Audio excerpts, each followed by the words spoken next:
And we are live, but for how long? Dum dum dum. Hey, Lance, where's Lance? Lance does the dun dun dun. We had some weird power cuts here, so hopefully they'll be fine this entire live. So if we go away, it's not our fault. Maybe we'll come back. It was pretty damn funny because we were doing we were watching the Iconian episode. And they talked about turning the ship on and off again, and then the powering off.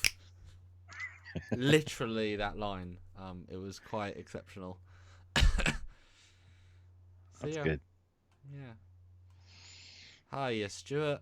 Another day. We had a day off, and you had your model club, Mm-hmm. and we had some Star Trek 4 news, sort of, and sort of got demanded that we'd come along and talk about that, but it's almost non-news.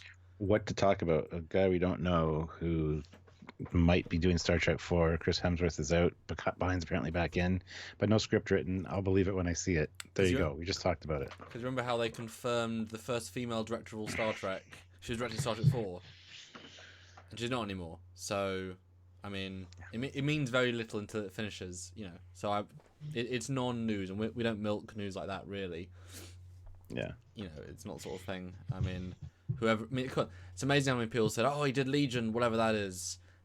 Oh, but it makes me think back to, Brian Fuller. He did American Gods. He knows what he's doing. Wow, he's great for the franchise, and he tanked Discovery. So I mean, it really doesn't mean anything, you know. Yeah.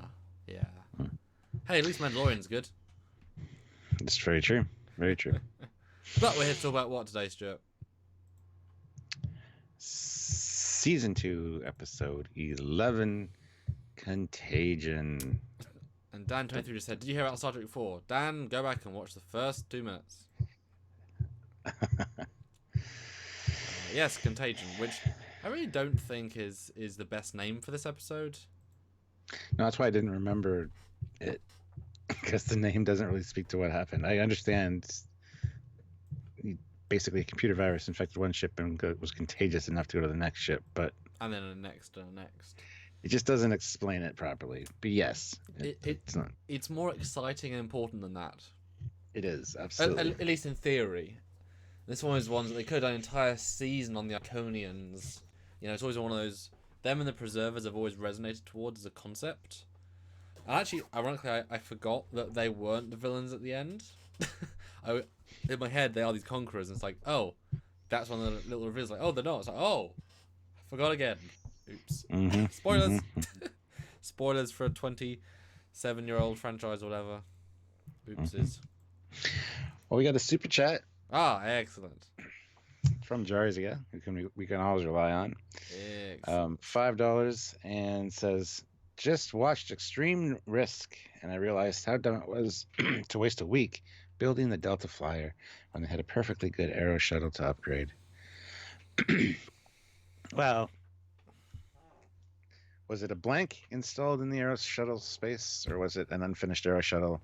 It would have been cool to be an unfinished Aero shuttle and then to just build it or finish it, but yeah, I kind of agree with you. It's that age-old question that I know people say a lot when we do these videos about, is it quicker and easier just to take, say, a Miranda class and refit it, or design and build a new ship? It's like you can upgrade certain ships so far, because it's like the hulls are still made of the base materials, and just do a full strip it down refit and then you just build a new ship. Like the space frame isn't that difficult to build, so I'm sure the Aero shuttle wouldn't have been able to take the the difficulties of this planet. And you could upgrade it, but only so far. Whereas if you scratch build something designed for this with a Borg tech, with Seven's knowledge, it's like, you can only upgrade if you have a computer with a CPU, you can only upgrade it so much, or a motherboard. You can upgrade a motherboard so much before you reach the maximum of what it's capable of, or you just buy a new motherboard that's newer, and oh look, suddenly you can do all things quicker, faster, better. Mm-hmm. So it's fine, but I think Delta Fly was the epitome of, well, we've learned so much, let's build something truly exceptional, and that's why it kind of, as opposed to the runabouts, which I always thought felt weak and then suddenly powerful and weak again. Delta Fly was designed to be really rather excellent at everything. You know? Mm-hmm. Mm-hmm. Yes. I know.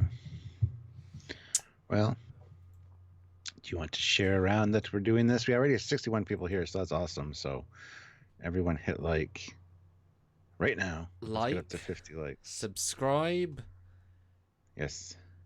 The other thing. Notification icon. Yep, the bell.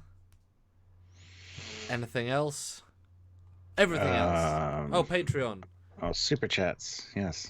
I mean, Patreon. We're going to be releasing the next Patreon reward in a little bit. We're slowly upgrading it. The banner. Did you see the new Patreon banner yet, Stuart? It's been out Not there yet, for no. about a week and a half, 2 weeks. No. It's much sexier, much more crisp. Nice, nice. Film a new We video. also have the ability to turn on subscriptions to our channel, our YouTube channel, which we need to take a look at. So yes, what that even means, we are not sure. But it's basically Patreon, yeah, but on YouTube. So they take 30% off the top, and I don't know. There's supposed to be bonuses for different tiers. But so anyway, we always need financial help, and especially since the ad revenue system on YouTube is kind of taking a massive plunge. Almost everything we do is via direct. So via direct is important, and you guys almost always come through. We just